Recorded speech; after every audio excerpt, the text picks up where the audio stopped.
entramos a valorar, a analizar los asuntos más importantes que nos deja esta jornada de miércoles en Televisión Extremeña y en este espacio La Picota, en el que repasamos la crónica de proximidad y la pasamos por el tamiz de la opinión de nuestros picoteros. Hoy están con nosotros Chano Fernández. ¿Cómo estás? Buenas noches, bienvenido. Hola, ¿qué tal, Fran? ¿Qué tal tu semana? Muy bien, muchas gracias. Muchas gracias. Bien, ¿no? Bien. Te veo con el pelo más corto. Sí, bueno. Bien. Has pasado por peluquería y maquillaje. Eso es.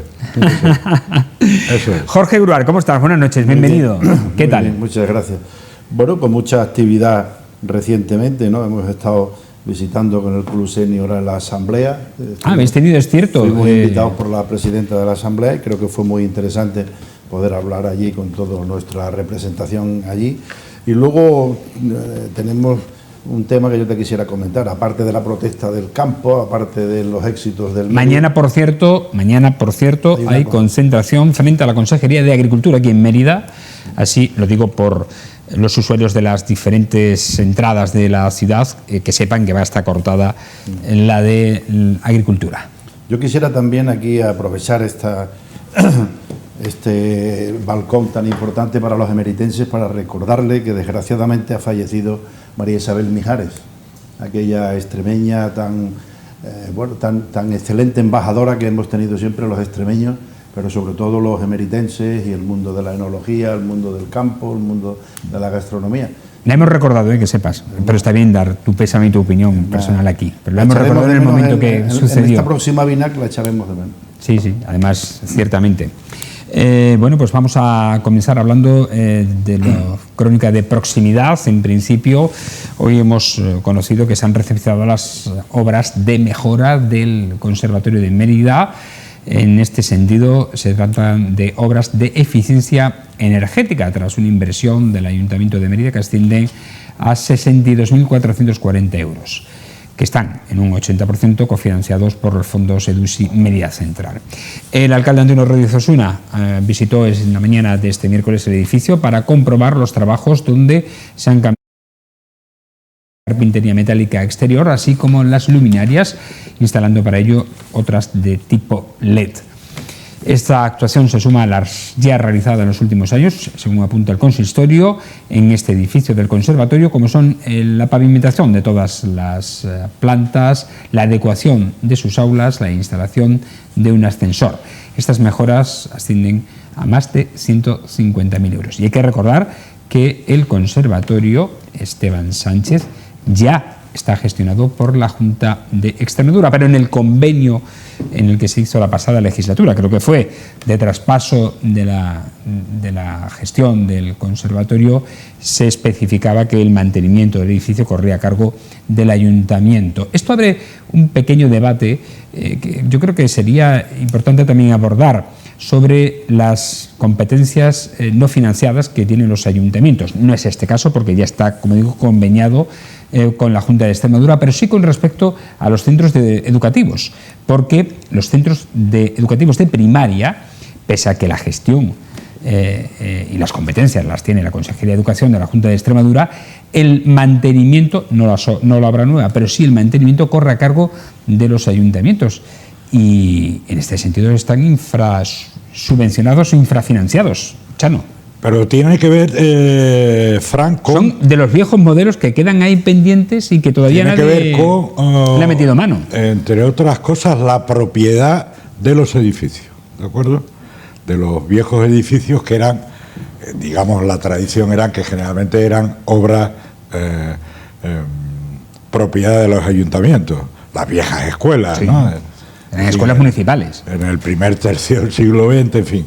Y eso ha permanecido en el tiempo ahí y efectivamente todavía no hay un acuerdo, yo creo que sería completamente necesario, de revisar esa, vamos a llamarla, tradición o costumbre en toda España, en toda España, de que los centros de primaria estén sostenidos todavía en el mantenimiento por los ayuntamientos. Sin embargo, los de secundaria no. Los institutos no.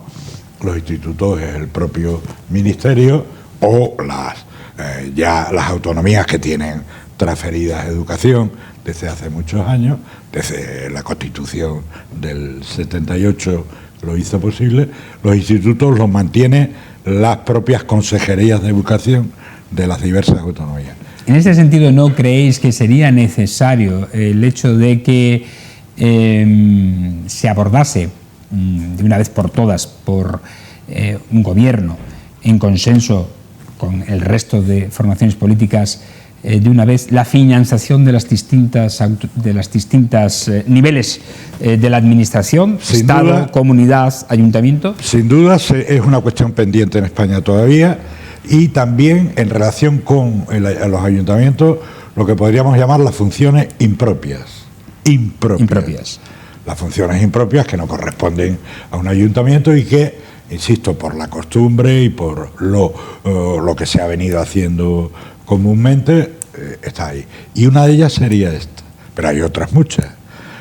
Los ayuntamientos, por la proximidad, desempeñan un sinfín de funciones que no corresponderían solo al ámbito municipal, sino también en el ámbito regional, cuando no en el estatal, ¿no? Entonces habría que... También se me ocurre, por ejemplo, otra distinta a esta de los colegios que estamos viendo, que es el tema de la asistencia social. Por ejemplo. Que al final son... ese se cuenta con financiación de la Junta, ¿no? De las administraciones autonómicas hacia los ayuntamientos, pero al final quienes las ejecutan son los ayuntamientos. Absolutamente. Por entonces, ¿el tema de inmigración?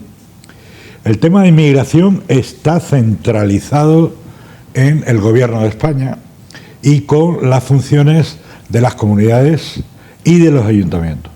Si lo preguntas, porque hay ayuntamientos como el de Mérida, pero también otros ayuntamientos en la región, otros, y por supuesto en todas las comunidades autónomas, desde Cataluña a Andalucía, están asumiendo determinadas funciones en el ámbito de la inmigración, de la acogida de inmigrantes, pero es una función que corresponde al Gobierno de España. Y en colaboración con las comunidades y con los ayuntamientos, pues por ejemplo la acogida de inmigrantes ahora que llegan a Canarias, y han llegado en el último año miles, han sido asignados a diversas comunidades, entre ellas Extremadura, pero también Cataluña. Ajá, no, por eso lo preguntaba, porque de todas maneras parece que no tiene lógica cuando el tema de la autonomía ha ido tan bien, digamos, y hay tantas transferencias y hay tantos convenios de cosas. ¿Cómo es posible este tema de primaria sí, secundaria no, el mantenimiento de los centros educativos, unos sí, otros no? O sea, hay algo ahí que no encaja. Que todavía no se ha revisado. En educación era, insisto, porque a lo largo del siglo XIX, el último tercio del XIX y principios del XX, la responsabilidad de la educación era de los ayuntamientos, eran los ayuntamientos los que buscaban al maestro, generalmente varones, y también, cabe recordar, eran los ayuntamientos los que buscaban al médico, ¿vale? Los que contrataban a los médicos en cada pueblo a cargo del ayuntamiento, además de las igualas y en fin, y de los convenios que cada médico pudiera hacer con un número determinado de habitantes y familias en cada población. De ahí viene la beneficencia municipal, que afortunadamente ha desaparecido. ¿Con qué? Con el Sistema Nacional de Salud. Es decir, ya acabó el Sistema Nacional de Salud, acabó con ese tipo de prestaciones. Y bueno, en educación todavía queda, digamos, esa especie de rémora del pasado, ¿no?, en la que habría que descargar, estoy seguro, a los ayuntamientos de determinadas funciones en el ámbito educativo, el mantenimiento de los edificios, por ejemplo. Bueno, en fin, como digo, es una cuestión que yo creo que hay que abordar algún día y que debe abordar y ponerse de acuerdo al menos los dos grandes grupos parlamentarios, sin porque duda. Debe haber un consenso de Estado para poder afrontar, ahora que Cuando se está hablando de la financiación autonómica, pues habría que afrontar también la financiación municipal. Eso es. Que es en la tercera pata de este Estado. Bueno, vamos a otro asunto. A mí me ha parecido interesante traer este tema a colación por lo que se puede interpretar y lo que podemos derivar en el análisis de él. El programa de prevención de familias y menores, que se llama ProPrefame, del Ayuntamiento de Mérida, ha impartido a alumnos de cuarto de primaria del Colegio Antonio Machado un taller sobre la baja tolerancia a la frustración, para ayudar a los niños a regular sus emociones.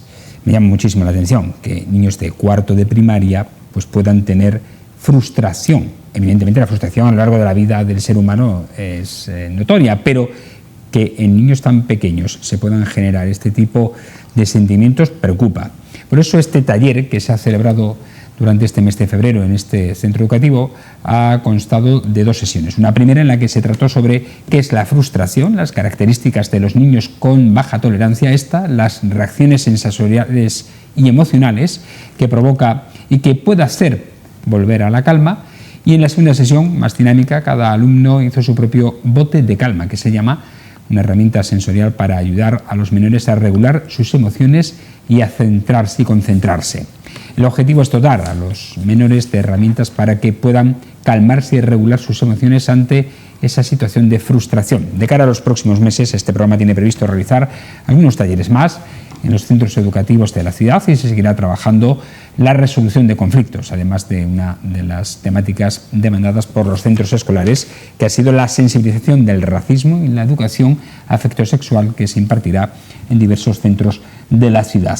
Pero tú que eres docente, no sé si te llama la atención que se ponga en marcha este tipo de taller, sobre todo para niños de cuarto de primaria.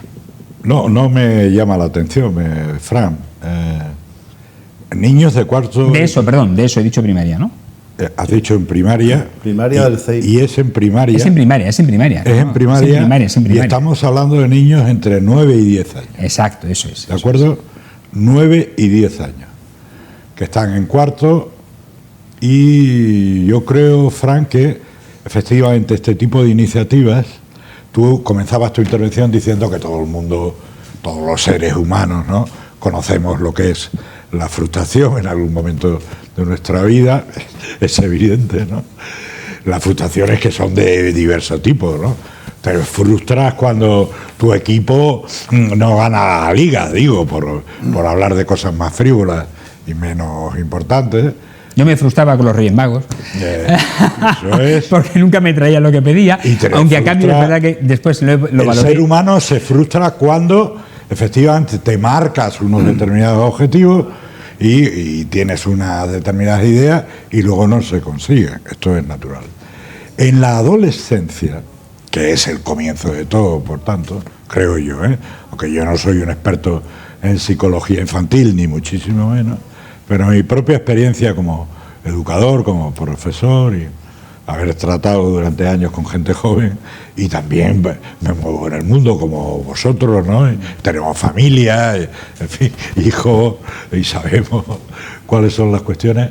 Yo creo que es esencial, porque ahora sí se detecta en este momento, en España desde luego, por supuesto en Extremadura, en España, en Europa, yo creo en el mundo occidental, los jóvenes no son capaces de gobernar la frustración. Y en cuanto que se frustran, se producen, reacciones o comportamientos que no serían los más adecuados. Cuando los jóvenes deberían saber que la frustración es esencial a la condición humana y que no siempre en la vida de una persona, joven o mayor, pues estás consiguiendo todo lo que te propones. Y para que no se produzca lo que en psicología se llama disonancia cognitiva, que es la diferenciación entonces entre la actitud que tú tienes y la conducta que se produce y la conducta que realizas, para que no se produzca esa disonancia, pondré un ejemplo tópico y típico para que los telespectadores lo entiendan mucho mejor. Yo me propongo dejar de fumar y es una proposición firme. Sin embargo, mi conducta no me lleva a dejar de fumar. Ahí hay una frustración, una disonancia, una diferencia evidente entre lo que me propongo y lo que hago. Y eso puede llevar a la frustración, al cabreo, en fin, al desánimo, a la desesperación. Por eso, me parece una iniciativa magnífica que desde joven, desde muy jóvenes, desde adolescentes, desde niños casi, pues se empiece a entrenar, entre comillas, este tipo de cuestiones para ayudarle, porque la vida no es una fiesta, ¿no? En fin, yo no soy un pesimista, al contrario, me reputo de optimista y creo que el mundo avanza afortunadamente para todo el mundo, pero no dejo de saber que hay dificultades evidentes en la vida de la gente. No, quiero decir, termino, no creo que vivamos en el mejor de los mundos posible, no digo eso, pero digo que en la vida de la gente hay que entrenarse y prepararse también para momentos de dificultad. Bueno, es importante que se habiliten herramientas como esta. Yo creo que a esa temprana edad. Jorge, ¿tú qué opinas? Pero de todas maneras, yo estoy muy de acuerdo, y sobre todo con Chano, que tiene esa experiencia, ¿no? Por el tema de que la frustración de cara a la condición humana, todo eso, los problemas de adolescencia que tienen nuestros jóvenes, o sea, hay una serie de cosas que son totalmente incuestionables. Pero yo creo que aquí volvemos otra vez a ese manido tema de que yo creo que hace falta una ley de educación, hace falta un algo más consensuado y de alguna manera pensando un poco más en otras cuestiones. Por ejemplo, por lo que se ve en este programa, pues se habla también del tema de la sensibilización del racismo, de la educación en el tema afectivo, sexual y tal. Y luego, sin embargo, por otro lado, tenemos unas películas y tenemos unos programas de televisión donde la violencia y el sexo está prácticamente a cualquier hora, en cualquier momento. Y una capacidad de acceder a ellos por los jóvenes, claro, ¿no? A través de las redes. Los jóvenes prácticamente son unas esponjas, una especie de esponja, ¿no? Y luego, claro, luego a mí, me tenéis que perdonar, pero claro, con esa edad que tenemos algunos ya, juventud acumulada, como le llamo yo, pues claro, cuando lees estas cosas así, yo digo, bueno, es que los padres de hoy día, yo cuando he leído aquí esto de la parentalidad positiva, he averiguado a qué se refiere. Y la parentalidad positiva se refiere al comportamiento de los padres en el interés superior del niño, que cuida, desarrolla sus capacidades, no es violento y ofrece reconocimiento y orientación que incluyen el establecimiento de límites que permiten el pleno desarrollo del niño. Yo la verdad es que no me... Es decir, lo he leído 10 veces y sigo... Estos 10 mandamientos se resumen... Estos 10 mandamientos se resumen en dos. Hay que educar a los hijos de la mejor forma posible. Hay que educarlos en la tolerancia, en que crezcan como personas, en el respeto a los demás, pero independientemente, Chano, de los en el valor del trabajo. Ahora surge el tema de la inteligencia artificial, estas tecnologías, independiente de todo eso, que eso nunca nos lo podíamos imaginar nosotros, los que venimos de otras generaciones.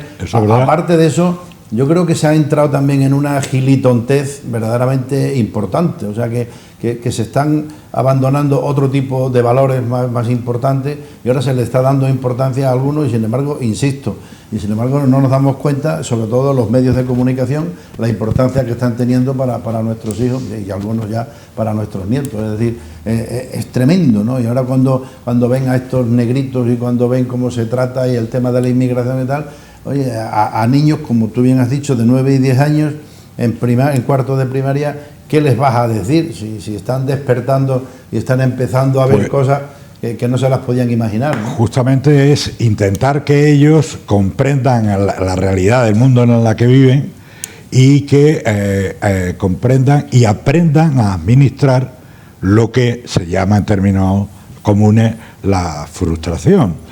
Que, insisto, es consustancial al ser humano y a la actividad humana, ¿no?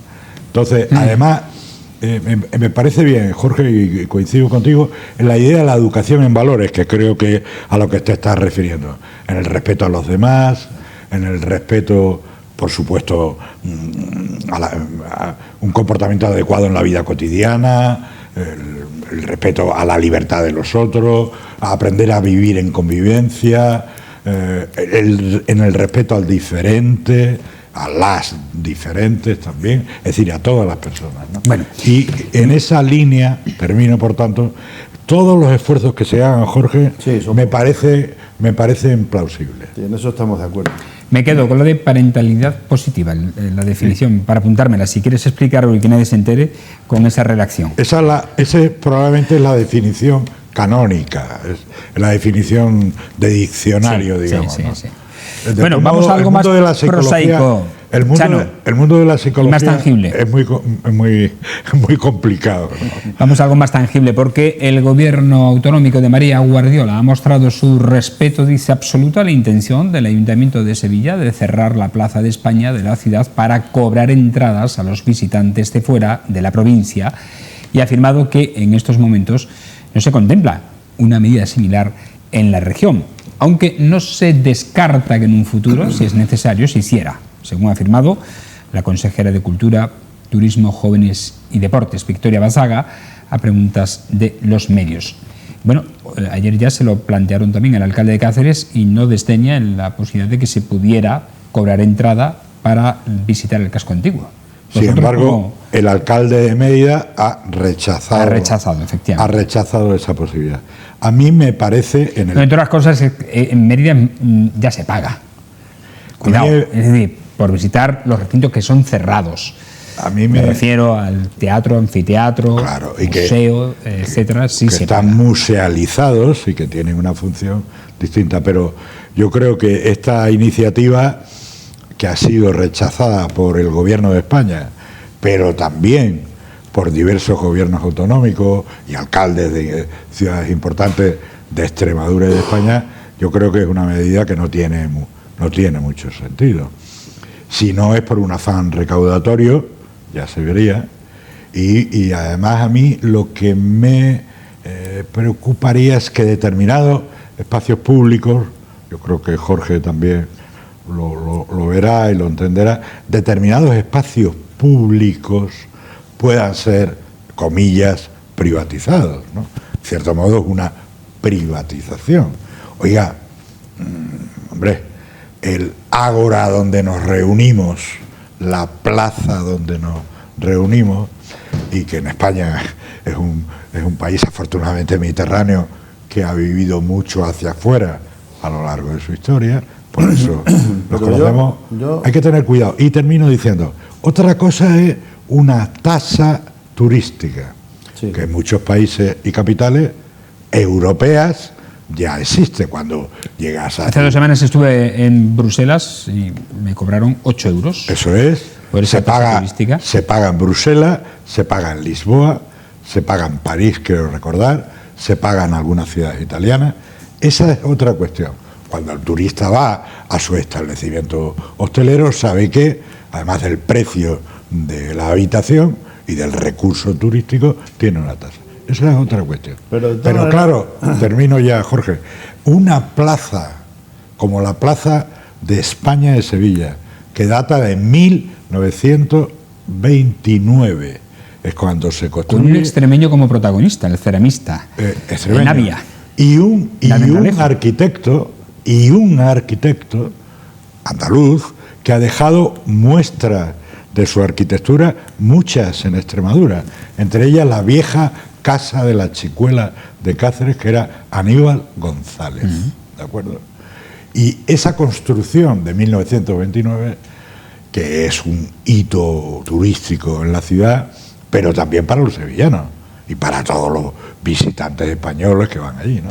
Construido para la Exposición Universal. Era el lugar de la Exposición Universal. Me parecería un elemento, en fin, no razonable. Jorge, yo pienso que todo también depende de cómo se ve, ¿no? Pienso que lo que se hace aquí en Mérida, que en Mérida se saca un ticket donde prácticamente es como una cuota global para poder visitar los diferentes monumentos, ¿no? O los diferentes espacios públicos, por así decirlo. Bueno, pues eso ya te permite que, quieras o no, estás haciendo un tránsito por una zona concreta y específica, ¿no? Otra cosa es que también pienso que a lo mejor el tema de la Plaza de Sevilla, pues hombre, como hay mucha protesta y los políticos quizás lo que tratan es de evitar cualquier protesta en ese sentido, de una cierta masificación. Hay gente que está protestando ya por el tema del turismo, pero todo yo pienso que bien organizado, pues tampoco tiene por qué ser, a fin de cuentas, una cuota turística se está pagando en muchos sitios, tampoco tiene que ser, no es un gran problema. A ser posible, pues yo pienso que no, que lo que sí hay que pagar es el mantenimiento de toda esa serie de monumentos, que es que además en España somos una joya, porque cualquier pueblo, cualquier ciudad tiene su monumento, por así decirlo. Entonces, hombre, todo eso necesita un mantenimiento y necesita estar pendiente de un cuidado.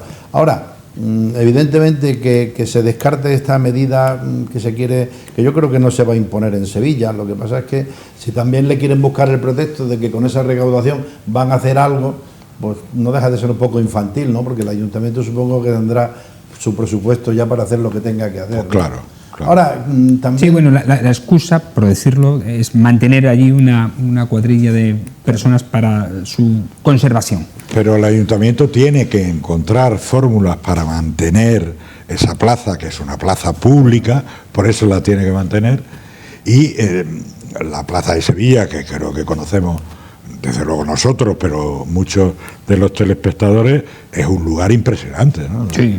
Totalmente, pero por ejemplo, decir que esa recaudación es para mantener una vigilancia a las 24 horas, oiga, mire usted como ayuntamiento... Tiene la obligación... Si no como patrimonio, usted tiene ya la obligación de mantener... Y establecer... ¿no? Y si es para tiene que cobrar nada a cambio. Y si es para mantener el edificio, pues que haga un convenio con la Consejería de Cultura de la Junta de Andalucía para hacerlo. Yo no me imaginaría en Mérida, por ejemplo, cobrando por entrar en la plaza del Templo de Diana, que es una plaza de todas maneras también coincide en que sea una cosa, por ejemplo en Cáceres lo tienen muy fácil porque está todo muy agrupado, ¿no? Es diferente que tengas que ir a otro extremo de la ciudad, pero Mérida, que por ejemplo tiene tan diversificado el tema, lo suyo yo pienso que está muy bien, es decir, yo saco un ticket y tengo derecho a ir al museo a determinados monumentos, Por eso digo que en Mérida ya se paga. Sí, o sea, no se puede pretender pagar por aquello que está ya abierto, ¿no? Porque ya se paga por pero imagínate que el yacimiento arqueológico. Que tienes que pagar por entrar en la Plaza de España. Eso es.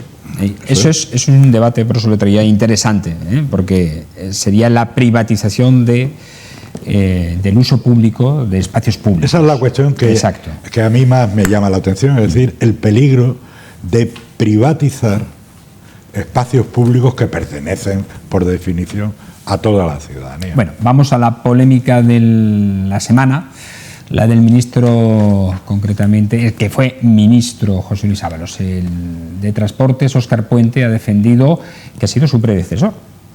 Sí, exacto, ha defendido que la decisión de José Luis Ábalos de pasarse al grupo mixto en el Congreso de los Diputados no es coherente con su trayectoria, e insistido en que tiene una responsabilidad política por haber elegido a Koldo García como su asesor y no haberle vigilado. Puente, que ha asegurado que tiene el más alto concepto tanto como personal como político respecto a Ábalos, ahí ha dicho que él ha sido un gran ministro, un magnífico secretario de organización de partido, y ha puesto para ello, en una situación similar, el ejemplo de Josep Borrell, quien renunció a ser candidato a la presidencia del gobierno en el año 2000, tras haber ganado unas primarias, después de que se supiera que 2 personas de su equipo en Cataluña habían cometido actos ilícitos. Para ello, ha citado, como decimos, a Borrell, del que ha dicho que él no hizo nada que tuviera ninguna relación, pero sintió que la confianza que había depositado en esas personas había sido defraudada por esos actos de relevancia penal y se marchó.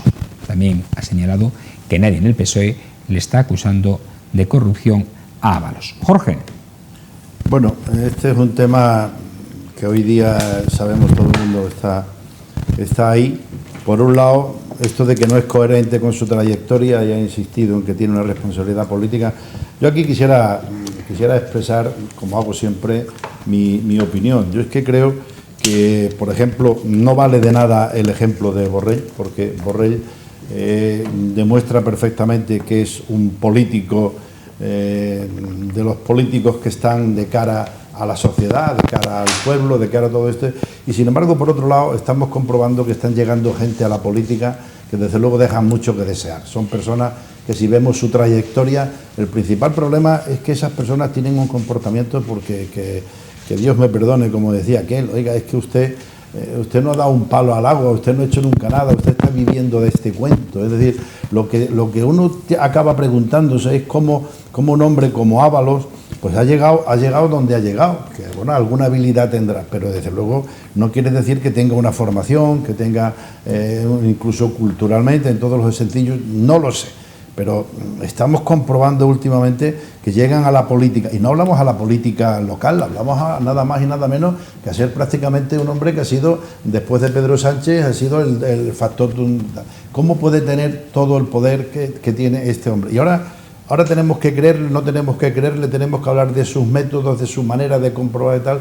Oiga, pues no lo sé, pero lo que sí es cierto es que luego hay unas circunstancias que son las que son. Una cosa es, yo recuerdo siendo presidente del Mérida, bueno, pues a veces había un incidente con un entrenador de los chicos juveniles o con algún entrenador y con algún chaval juvenil. Bueno, oiga, yo no soy culpable de lo que ha ocurrido, pero sí soy responsable. Sí soy presidente del Mérida, soy responsable de todo lo que haga alguien que lleve la insignia del Mérida. Entonces yo creo que aquí ahora lo que está ocurriendo es que ahora estamos dándole una vez más una larga cambiada a lo que es la palabra responsabilidad. Oiga, este señor es responsable porque este señor ha tenido prácticamente a unas personas que han pasado de ser un guardaespaldas o un señor que estaba a las afueras de la puerta de una discoteca a tener unos cargos, a manejar unos presupuestos.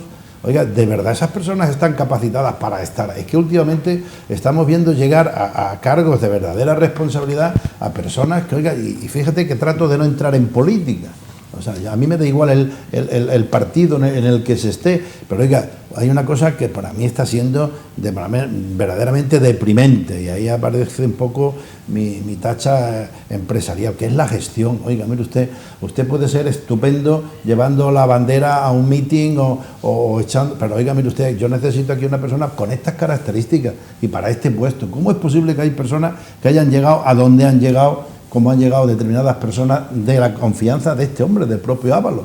Que puede que sea cierto que él está más o menos involucrado o no menos involucrado, pero lo que es cierto es que ha habido personas manejando, y luego es deleznable, se ponga como se ponga, que esta historia encima venga en uno de aquellos episodios tan tristes para la historia nacional como ha sido el tema de la pandemia. Es decir, que haya gente que se está aprovechando y que está, cuando hay tanto sufrimiento en el país, cuando hay tantas situaciones tan extrañas y tan raras, y resulta que hay personas que se están enriqueciendo de una manera verdaderamente deleznable. Bueno, yo creo, Jorge, sí, doy mi opinión también. Es decir, tú te referías un poco como determinados personajes con una formación limitada o tal podían estar dudosa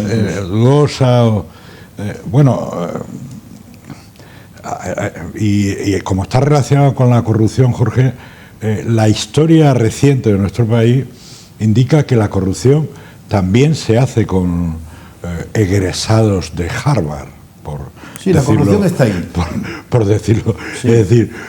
y esto lo veíamos en las películas americanas y parecía que no iba a llegar aquí. Jorge, también especialistas en economía y en derecho financiero, etcétera, terminan siendo implicados, imputados.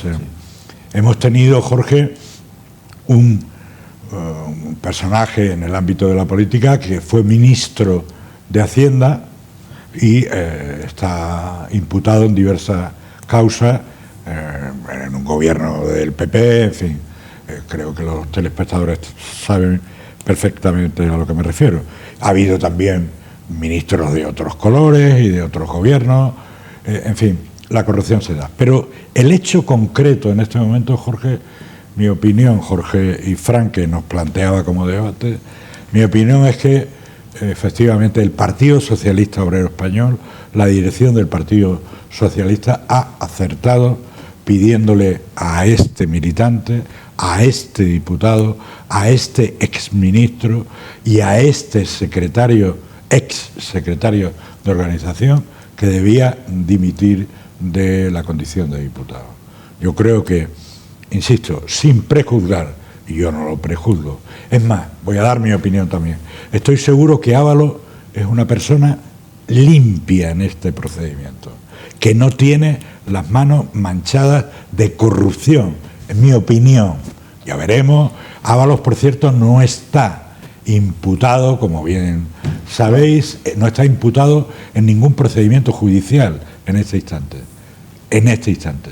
Pero yo creo que por responsabilidad política, por la figura de lo que ha representado, ha sido nada más y nada menos que el secretario de organización de este partido. Y este partido que se reclama, un partido que lucha contra la corrupción, que llegó justamente en el ámbito parlamentario tras una moción de censura a un partido que era el PP, que estaba implicado en casos de corrupción en aquel momento.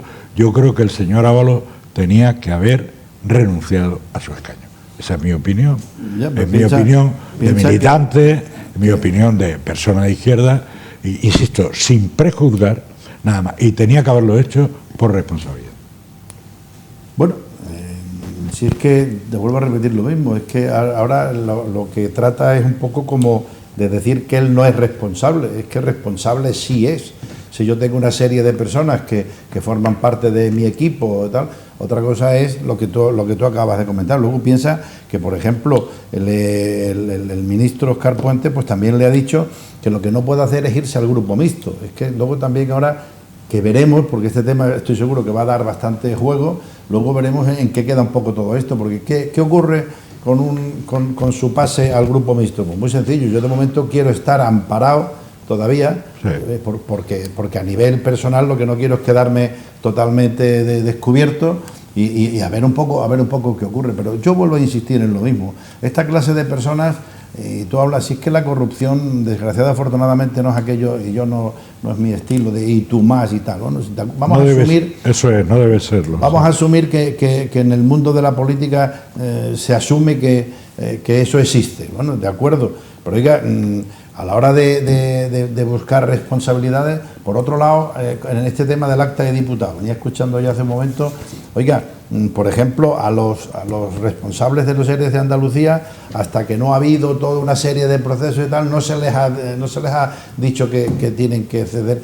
Es decir, lo triste de todo esto es que ahora vamos a ver unas cuestiones con un trasfondo en lo personal que te vuelve a demostrar la baja clase política que tenemos ahora mismo en este país, y sobre todo al frente de este desgobierno, que yo pienso que estamos teniendo una mala suerte tremenda, y esto lo único que hace es poner de manifiesto que hay una serie de personas... Bueno, Jorge, pero se ha reaccionado, es decir, se reacciona por parte del partido político que sostiene al gobierno, Jorge. Inmediatamente la Comisión Ejecutiva Federal, es decir, el máximo órgano de dirección de ese partido, le pidió en 24 horas la renuncia a la condición de diputado. Y mientras tanto, en otros partidos, cuando se habla de ello, se espera, en otros partidos se escriben SMS, no se te olvida, Jorge, en el que dice, tranquilo, sé fuerte.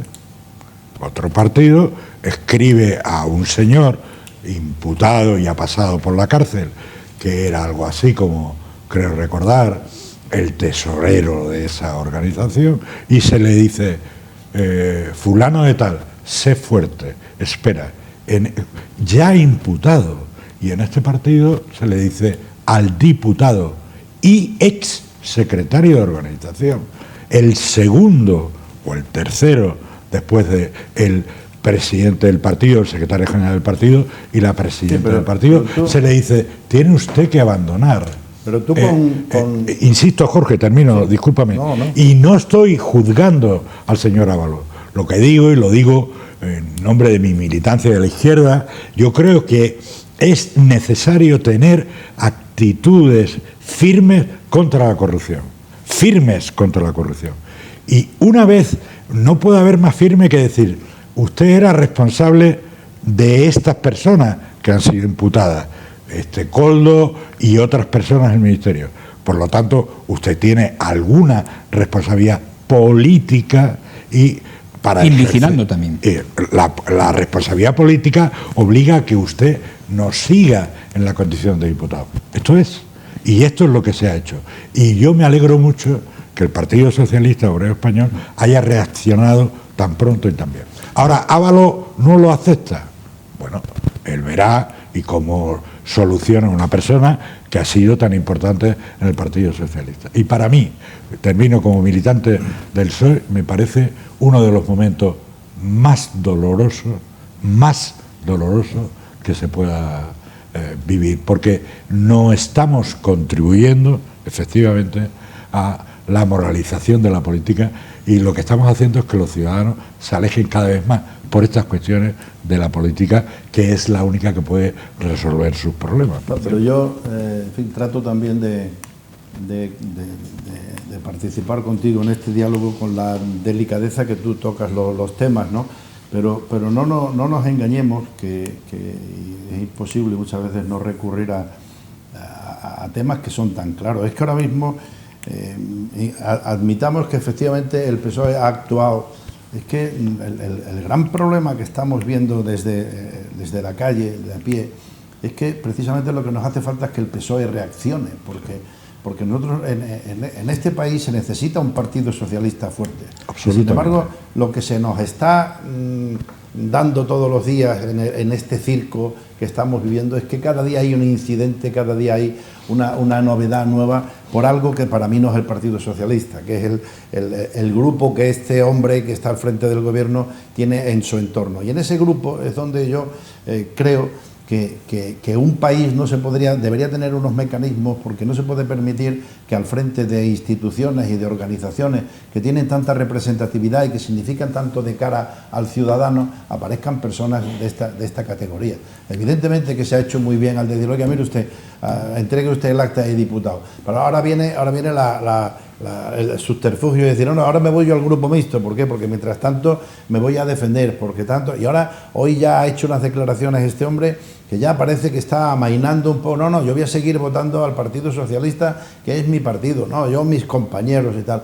Oiga, ¿por qué de una vez por todas toda esta rémora que estamos diciendo de tantos fracasos en lo que toca la corrupción en todos los partidos políticos, unos con mayor y otros con menor incidencia, Jorge, porque lo que llevamos viendo últimamente, entonces, porque no me dirás, Chano, que no es lógico que personas que hasta ahora, y no quiero entrar porque las valorizaciones personales, oye, cada uno tiene lo que Dios le ha dado, pero personas que hasta hace 3 días estaban en un supermercado o estaban en no sé dónde y tal, y ahora se ven de ministros con coche oficial, con unos salarios y tal. Es que la sensación que se nos está dando al ciudadano de a pie es de un abuso tan tremendo que cuando llegan estos casos, hasta incluso sin tener por qué tener manía a nadie, te dan ganas de decir, oiga, el que la hace la paga. Este señor, Jorge, de alguna manera tiene que saber lo que ha estado ocurriendo, y si no lo sabía, pues oiga, era ministro, tal. Ahora vienen una serie de tal. Este hombre también se le ha visto que si con el maletín de cuando vino la venezolana aquella,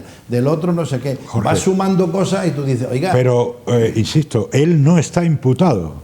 El señor Ábalos no está imputado. No está investigado en nada, ¿no?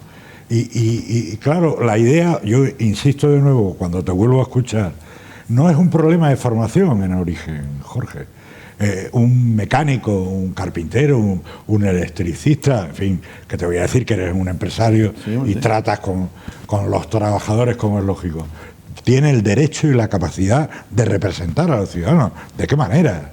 Y lo sabemos, en la historia de España, en la reciente, ha habido personas con una formación relativamente media que han tenido un desempeño ejemplar y magnífico en su tarea. Por lo menos honesto. Eso es. Y a la vez ha habido titulados universitarios, Harvard y Oxford, grandes universidades, que han sido unos atracadores. Que han sido unos atracadores. Sí.